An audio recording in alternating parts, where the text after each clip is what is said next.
এই গল্পটা হইল ইয়াকুবের, একজন কারিগর, যার 3 মাইয়া, রেশমা, জুহি আর চাঁদনি। এরাই তার পৃথিবী আসিল। কিন্তু তার সবচাইতে ছোট্ট মাইয়া চাঁদনি, যে কেবল সুন্দরী আসিল না, বরং বুদ্ধিমতী আর জেদিও আসিল। গ্রামের লোকেরা কইত তার চক্ষে তারা জ্বলে আর অন্তরে জঙ্গলের জাদু। কিন্তু একদিন যখন সূর্য ডুইবা গেল আর আকাশে চাঁদ উঠল, চাঁদনি নিখোঁজ হইয়া গেল। না জঙ্গলে তারে দেখা গেল, না গ্রামের গলিতে। ইয়াকুবের মন ভাঙা গেল, আর তার মাইয়াগো হাসি বিষাদে পরিণত হইল। কি হইছিল চাঁদনির লগে? জঙ্গল কি তারে খাইয়া ফেলল, নাকি তার পিছনে অন্য রহস্য আসিল? চলেন এই গল্পটারে ভালোভাবে শুনি আর জানি যে চাঁদনির নিখোঁজ হইবার পিছনে রহস্যটা কি আসিল। ইয়াকুব একখান ছোট্ট গ্রামে থাকত, যেই গ্রামটা জঙ্গল, পাহাড় আর চমৎকার নদীতে ঘেরা আসিল। গ্রামের বাতাসে ফুলের সুগন্ধ আর পাখিদের আওয়াজে মুখর আসিল। ইয়াকুব একজন কুশলী কারিগর আসিল, যে কাঠের চমৎকার খেলনা তৈরি করত। তার তৈরি করা ছোট্ট পুতুল, নাইচা ওঠা ময়ূর আর রং বেরঙের ঘোড়া এতই জনপ্রিয় আসিল যে দূর দূর থেকে লোকে আইত ওইসব কিনতে। তার ছোট্ট দোকান আসিল গ্রামের মোড়ের মাথায়, যেখানে বাচ্চারা তার পুতুল দেখা খুশিতে মাইতা উঠত। ইয়াকুবের কাছে এই খেলনা কেবল কাঠের টুকরাই আসিল না, এইটা আসিল তার কলা, তার স্বপ্ন আর তার পরিশ্রমের প্রতীক। ইয়াকুবের 3 মাইয়া, রেশমা, জুহি আর চাঁদনি আসিল তার জীবনের সবচাইতে বড় পুঁজি। রেশমা, তার বড় মাইয়া, নিজের মধুর কণ্ঠের জন্য জনপ্রিয় আসিল। যখন সে গান গাইত মনে হইত কোনো সেতার বাজদাছে। জুহি, তার দ্বিতীয় মাইয়া, খুবই মিশুকে আসিল। তার কথা শুইনা যে কেউ হাইসা ফেলাইত। সে বাড়িটারে আনন্দে রাখত। চাঁদনি, ছোট মাইয়া, কেবল সুন্দরী আসিল না, বরং তার বুদ্ধি আর সাহস তারে সবার থেকে আলাদা করছিল। তার বড় বড় চক্ষুতে এমন গভীরতা আসিল যে সে যে কোনো বিষয় লইয়া ভাবতে পারত। গ্রামের লোকেরা তারে ভালোবাসা ছোট হাকিম কইত, কারণ ছোট্ট বয়সেই সে অনেক পরিচর্যা করত। ইয়াকুবের পত্নী নূরজাহান একজন সৎ আর ভালো মহিলা আছিলেন। যখন চাঁদনির বয়স মাত্র 4 বছর, তখন নূরজাহান দীর্ঘ রোগে ভুইগা পৃথিবী থেকে বিদায় লইছিল। ইয়াকুবের মন ভাইঙা গেছিল, কিন্তু সে মাইয়াগো কথা ভাইবা মনে জোর আনছিল। সে মাইয়াগো তারা ভরা আকাশের নিচে বসাইয়া গল্প শুনাইত, জাদুকরের গল্প, পরীর গল্প, কখনো বা জিনের গল্প। চাঁদনি গল্প শুনতে খুবই ভালোবাসত। সে আব্বারে জিগাইত, জিন কি সত্যিই আছে আব্বু?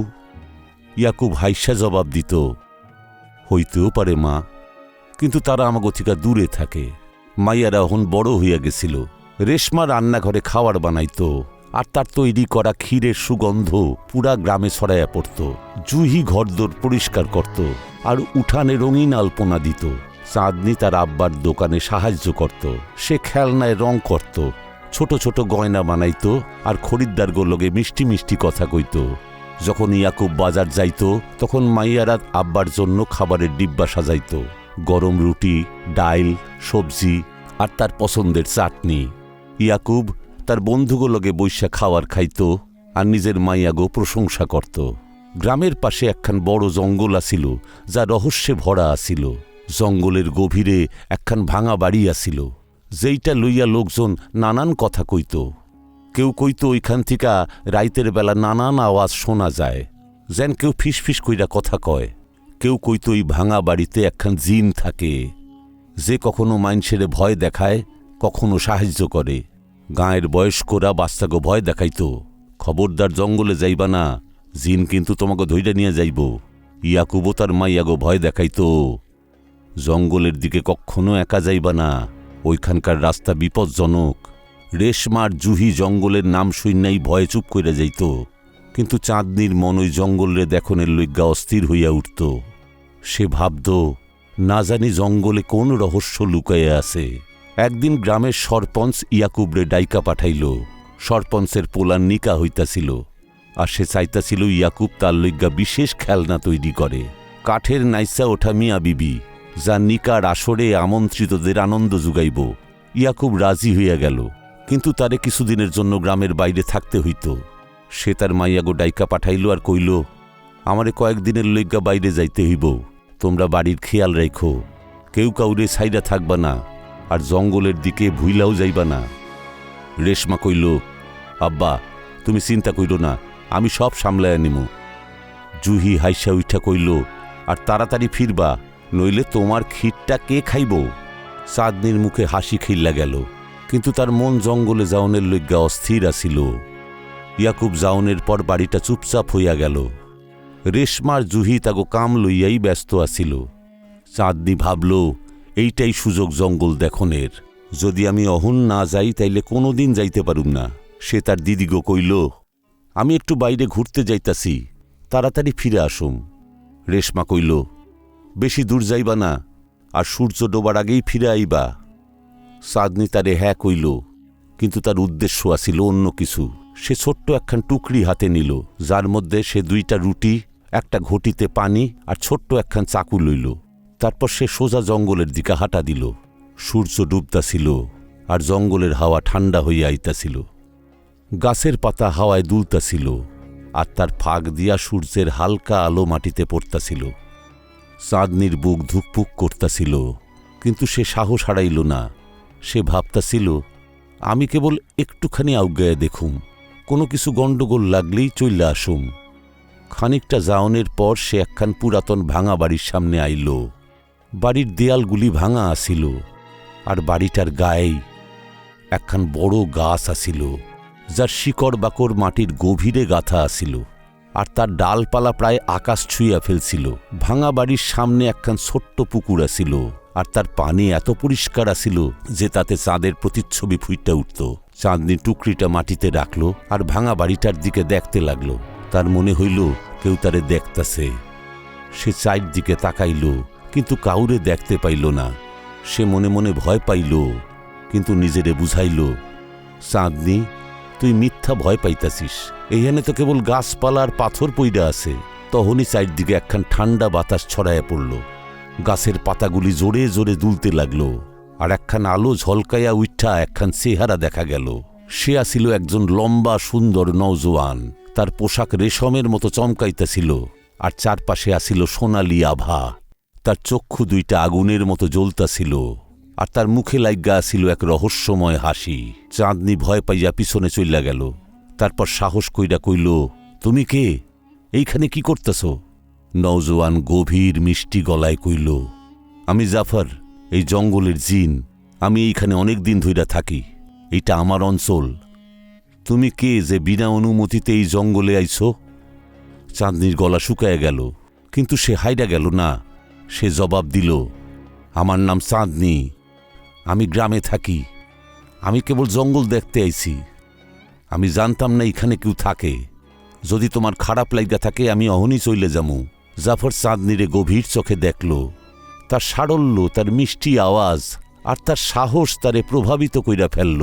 সে কইল, তুমি ভয় পাও নাই, এইটা আমার ভাল লাগছে। এই জঙ্গল বিপজ্জনক, তুমি ভয় না পাইয়া এখানে চইলা আইছো। বলো কেন আইছো এইখানে? চাঁদনি সত্য কইয়া দিল, সত্য থিকা জঙ্গলের গল্প শোনা আমার শখ। আমার আব্বা কইতো এইখানে জিন থাকে। আমি জানতে চাইছিলাম যে এইটা কি সত্য। জাফরের চোখ উজ্জ্বল হইয়া উঠল। সে হাইসা উঠল, আর তার হাসিতে এক অদ্ভুত মিষ্টত্ব আসিল। সে কইল, তুমি তো আমারে দেখা ফেলছ, এইবার তুমি কি করবা? চাঁদনি কইল, আমি বাড়ি ফিরা যামু, আর আমার দিদিগো কমু যে জিন সত্যই আছে। জাফর গম্ভীর হইয়া তারে দেখল, আর কইল, যদি তুমি আমার কথা অন্য কাউরে কইয়া থাকো তাইলে আমি তোমারে খুঁজা বার করুম, কিন্তু যদি তুমি আমার লগে বন্ধুত্ব করো তাইলে আমি এই জঙ্গলের সমস্ত রহস্য তোমারে দেখামু। তোমারে এমন কিছু দেখামু যা তুমি কখনো স্বপ্নেও দেখো নাই। চাঁদনি জাফরের কথা শুনল। তার মন ভয় আর উৎসাহর মাঝখানে ঝুইল্লা থাকল। সে ভাবল, জিনটারে খুব খারাপ লাগতেছে না, হয়তো ও আমার কোনো ক্ষতি করব না। সে কইল, ঠিক আছে, আমি তোমার লগে বন্ধুত্ব করুম, কিন্তু আমারে অহন বাড়ি যাইতে হইব, আমার দিদিরা অপেক্ষা করতেছে। জাফর হাইসা উঠা একটা ছোট্ট চকচকে পাথর চাঁদনিরে দিল। পাথরটার রং আসিল নীল, আর সেইটা তারার মতো চমকাইতেছিল। সে কইল, এইটা তোমার কাছে রাখো, যখনই তোমার আমারে দরকার পড়ব এই পাথরটারে ঘষবা, আমি লগে লগে চইলা যামু। চাঁদনি ওই পাথরটা লইল আর বাড়ির দিকে রওনা দিল। রাস্তায় তার মন আনচান করতাছিল। সে ভাবতাছিল, আমি কি ঠিক করছি? জাফরের উপর ভরসা করা ঠিক হইল? যখন সে বাড়ি পৌঁছাইল তখন রেশমার জুহি তারে দেখা রাইগা উঠল। রেশমা কইল, কোথায় চইলা গেছিলি? আমাদের কি চিন্তা হইতাছিল? জুহি মজা কইরা কইল, মনে হইতাছে তুই কোনো রাজকুমারের লগে দেখা করতে গেছিলি। চাঁদনি হাইসা কথা ঘুরাইয়া দিল। সে জঙ্গলের কথা কইল না, কিন্তু সেই রাইতে সে পাথরটারে বালিশের নিচে রাইখা শুইল। পাথরের উজ্জ্বলতা তারে জাফরের চোখ মনে করাইতাছিল। পরদিন চাঁদনির মন আবার অস্থির হইয়া উঠল। সে ভাবল, জাফর কইছে আমারে জঙ্গলের রহস্য দেখাইব। যদি আমি না যাই তাইলে হয়তো এই রহস্যটার জানতেই পারুম না। সে রেশমার জুহিরে কইল গ্রামের বন্ধুদের সঙ্গে দেখা করতে যাইতেছে। তারপরে সে জঙ্গলের দিকে রওনা দিল। ভাঙা বাড়ির সামনে পৌঁছে আসে পাথরটারে ঘষল। একখান ঝলকানি উঠা জাফররে দেখা গেল।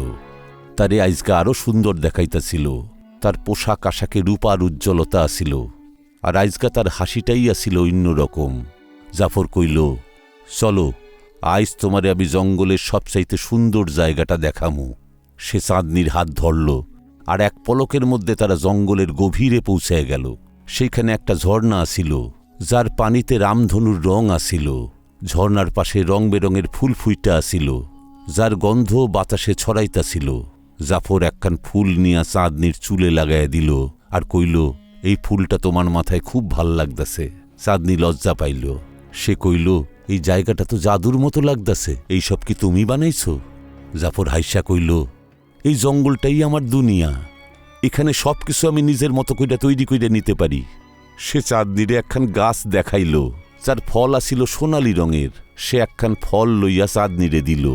ফলটা এতই সুমিষ্ট আসিল যে চাঁদনির ক্ষুধা আর ক্লান্তি দূর হইয়া গেল। জাফর তারে জঙ্গলের আরো রহস্য দেখাইল। এক গুহা, যেখানে রাইতের বেলা তারা মাটিতে খইসা পড়ে। একখান পুকুর, যেখানকার পানি গান গাইয়া ওঠে। আর একখান পাহাড়, যেখান থেকে সূর্য রামধনুর মতো কিরণ দেয়। দিন যাইতে লাগল। চাঁদনি আর জাফরের বন্ধুত্ব গভীর হইয়া উঠল। চাঁদনি রোজ জঙ্গলে যাইত, আর জাফর তারে নতুন নতুন জায়গা দেখাইত। সে তার লইগ্গা জঙ্গল থেকে অজানা ফুল আনত। কখনো কখনো হাওয়াতে জাদু তৈরি কইরা তারে হাসাইত, আর রাইতে তারাগুলিরে আরো উজ্জ্বল কইরা তুলত, যাতে চাঁদনি ওইগুলি দেখা খুশি হয়। চাঁদনি জাফরের কথা, তার হাসি আর তার জাদু পছন্দ করত, কিন্তু সে জানত না যে জাফরের মনে তারে লইয়া অন্য কিছু ভাবনা চিন্তা চলতাছে। জাফরের চাঁদনির পাশাপাশি তার সাহস আর হাসির লগেও প্রেম হইয়া গেল। সে ভাবত, এই মাইয়াটাই জঙ্গলের মধ্যে আমার সবচাইতে বড় উপহার, আমি চিরকালের কাছেই রাখুম। কিন্তু সে জানত যে চাঁদনি মানুষ, আর তার জগৎ জিনের জগৎ থেকে অনেক আলাদা। তবুও তার ভালোবাসা বাইরা চলছিল।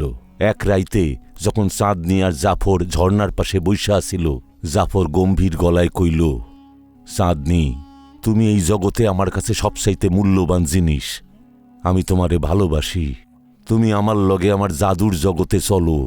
আমি তোমারে সমস্ত সুখ দিমু, তোমারে রানী বানামু, আর এই জঙ্গলটা হইয়া উঠব তোমার মহল। চাঁদনি চিন্তায় পইরা গেল।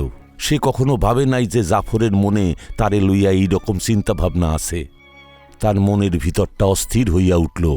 সে কইল, জাফর, তুমি আমার সবচাইতে ভালো বন্ধু। আমি তোমারে খুব সম্মান করি, কিন্তু আমি হইলাম মানুষ আর তুমি জিন। আমাগো জগৎটাই আলাদা। আমার আব্বা আর আমার দিদিরা আমারে ছাড়া কিছুই ভাবতে পারে না। আমি তাগো ছাইরা যাইতে পারুম না। জাফরের চক্ষে রাগ জৈমা উঠল। সে কইল, তুমি আমার ভালোবাসারে অবহেলা করতাছ।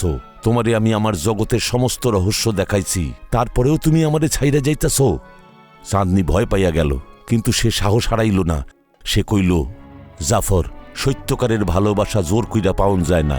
যদি তুমি আমারে ভালোবাসা থাকো, তাইলে আমার খুশিরে মর্যাদা দাও, আমারে আমার পরিবারের কাছে যাইতে দাও। জাফরের মন ভাইঙা গেল, কিন্তু জিন হইবার গর্ব তারে স্বস্তি দিতাছিল না। সে কইল, যদি তুমি আমার লগে থাকতে না পারো, তাইলে আমি তোমারে আমার জগতে লইয়া যাব। তুমি আমারে ছাড়া থাকতে পারবা না। সে তার জাদুর শক্তি দিয়ে একখান উজ্জ্বল আলো তৈরি করল, আর চাঁদনি একখান সুন্দর পাখিতে পরিণত হইল। তার চক্ষু দুইটা একই আসিল, কিন্তু তার চেহারাটা ছোট্ট হইয়া গেল। জাফর তার একখান সোনার খাঁচায় বন্দি করল, আর কইল, অহন তুমি আমার লগে আমার জগতেই থাকবা। আমি তোমারে কোনো কষ্ট দিব না। চাঁদনির মন ভাঙা গেল। সে খাসার মধ্যে আর্তনাদ করতে লাগল, কিন্তু তার আওয়াজ জাফরের কানে পৌঁছাইল না। সে তার আব্বা আর তার দিদিগো মনে করতে লাগল।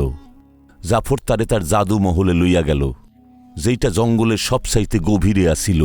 মহলের দেয়ালগুলি আসিল মণিমাণিক্যে বাঁধানো, আর প্রত্যেকটা কোনায় আসিল জাদুর ছোঁয়া। কিন্তু চাঁদনির লইগ্যা ইটা আসিল একখান শুনশান জেলখানা। সে প্রত্যেক দিন খাসায় বৈশা তার পরিবারে মনে করত আর চক্ষে পানি ঝরাইত।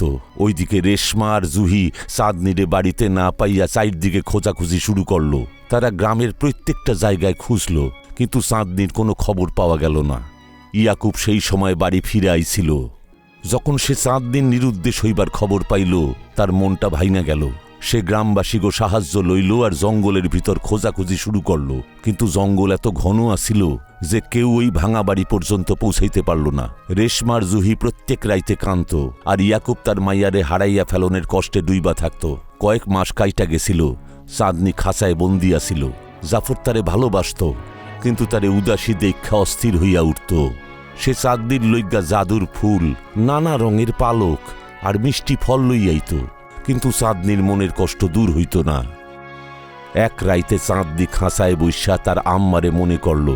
সে মন থিকা দোয়া করল, ওগো আমার আম্মা, তুমি যদি কোথাও থাইকা থাকো তাইলে আমারে সাহায্য করো, আমারে আমার আব্বার দিদিগো কাছে লইয়া চলো। তার দোয়া এতই সৎ আছিল যে জঙ্গলের মধ্যে এক বয়স্ক ফকিরের কাছে তা পৌঁছায় গেল। ফকির জঙ্গলের ধারে একখান ছোট্ট কুড়ে ঘরে থাকত। সে খুব সৎ মানুষ আছিল।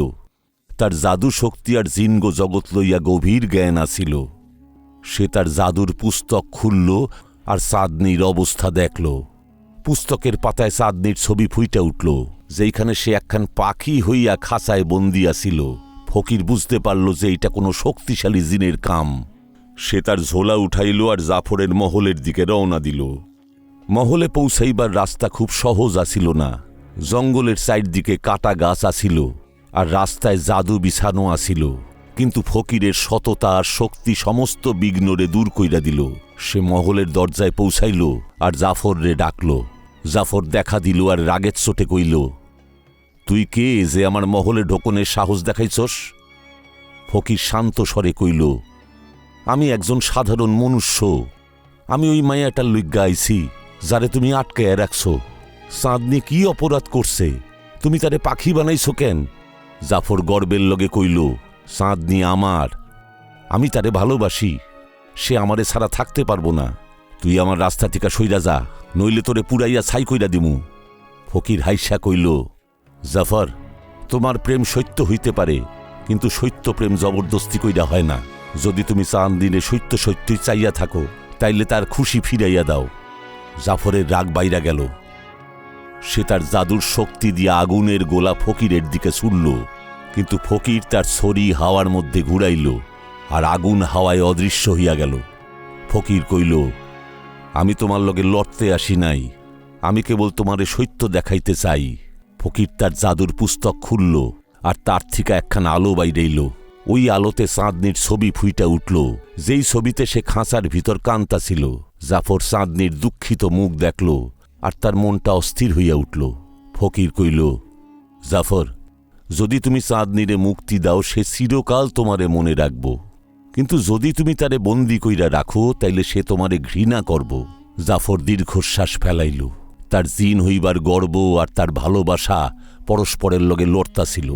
সে খাঁচার দিকে চাইয়া দেখল চাঁদনি চুপচাপ বইসা আছে। সে খাঁচার দরজা খুলল আর নিজের শক্তিতে চাঁদনিরে আবার মানুষ কইরা দিল। চাঁদনি বুঝল সে মুক্তি পাইছে আর ফকিরের দিকে চাইয়া কইল, তুমি আমার প্রাণ বাঁচাইছ, আমি তোমারে ধন্যবাদ জানাই। সে জাফরের দিকে চাইল আর কইল, জাফর, তুমি আমারে জঙ্গলের অজানা রহস্য দেখাইছ, তুমি আমার বন্ধুত্বরে মর্যাদা দিছ, আমি তোমারে চিরকাল মনে রেখা দিমু। কিন্তু আমার পরিবার আছে আমার আব্বা আর দিদিগো কাছে, আমার তাগো কাছে যাইতে হইব। জাফরের চক্ষে পানি আসিল। সে কইল, চাঁদনি, আমি ভুল করছিলাম। আমি ভাবছিলাম তোমারে নিজের কাছে রাইখা খুশি রাখুম, কিন্তু অহন আমি বুঝতে পারছি সত্য প্রেম মানুষেরে মুক্তি দেয়। যাও, নিজের জগতে আনন্দে থাকো, কিন্তু কথা দাও যে তুমি আমার কথা মনে রাখবা। চাঁদনি হাইসা কইল, জাফর, আমি তোমারে কোনোদিন ভুলুম না। তুমি আমার সবচাইতে মূল্যবান বন্ধু। ফকির চাঁদনিরে জঙ্গলের ধারে লইয়া গেল, যেইখানে ইয়াকুব, জুহি আর রেশমা তারে খুঁজতাছিল। চাঁদনিরে দেখা ইয়াকুবের চক্ষে পানি আইসা গেল। সে তার মাইয়ারে গলায় জড়ায় ধরল আর কইল, চাঁদনি, কই চইলা গেছিলা? আমি তোমারে হারাইয়া ভয় পাইছিলাম। রেশমার জুহিও চাঁদনিরে জড়ায় ধরল। চাঁদনি তাগো তার সমস্ত গল্প শুনাইল, কিন্তু জাফরের নাম লইল না। সে কেবল কইল একজন ফকির তারে জঙ্গলে বাঁচাইছে। ইয়াকুব ফকিররে ধন্যবাদ জানাইল আর তারে বাড়িতে ডাইকা আনল। ফকির হাইসা কইল, আমার কিচ্ছু লাগব না, কেবল এই কথা দাও, বরাবর নিজের মাইয়াগো খেয়াল রাখবা।